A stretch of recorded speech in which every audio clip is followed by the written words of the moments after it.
আসসালামু আলাইকুম। কবি ফরিদ কবিরের একটি কবিতা, ঘ্রাণ। তোমার ঘ্রাণেও আছে আলাদা সৌন্দর্য।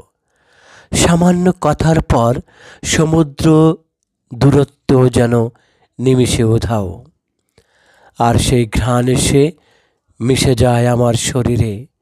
দ্বৈত গন্ধ নিয়ে আমি উন্মাতাল, যেন এইমাত্র শেষ হলো সম্পূর্ণ সঙ্গম।